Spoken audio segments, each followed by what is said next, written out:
You might have heard of the bats at the Congress Bridge in Austin, but did you know that Houston has its own set of bats? Hundreds of thousands of bats live underneath the Waugh Bridge near downtown Houston.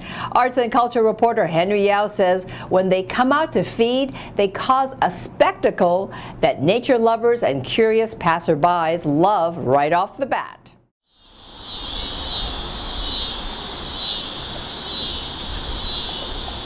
I would say don't freak out. Urban wildlife biologist Diana Foss is on a mission to educate people about bats. They have very flexible wings, so they're able to fly in kind of an erratic pattern, and that kind of scares people a little bit. It's estimated that 300,000 Mexican free-tailed bats make the Waugh Bridge their home. The bridge has been a point of interest since bats were first discovered there more than 20 years ago, making it the ideal place for shelter and protection. Well, if you come to the Waugh Bridge during daylight, you can expect to see a couple of things. The first thing is you can see actually trails and trails of what looks like mud, but this is actually guano, bat poop. You can also, well, these are actually coming from the crevices that are up here, and this is where the bats are actually hiding.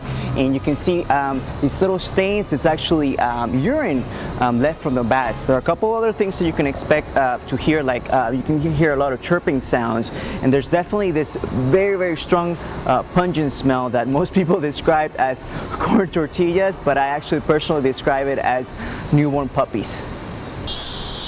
But at sunset, it's when the action happens. And then somebody in the group says go, and they start flying out of the bridge, usually flying along the bayou first. The bats fly out from underneath to feast on 2.5 tons of insects. A swarm of bats, that's quite a spectacle. No, they don't scare me. Just it'd be cool to see a bunch of them together. We see them flying around sometimes, but just kind of wanted to come check it out and see where they actually come out from. They stick around year-round, so you can catch the spectacle nearly every night, except when it gets really cold. They're not out to bite us, they're not out to scare us.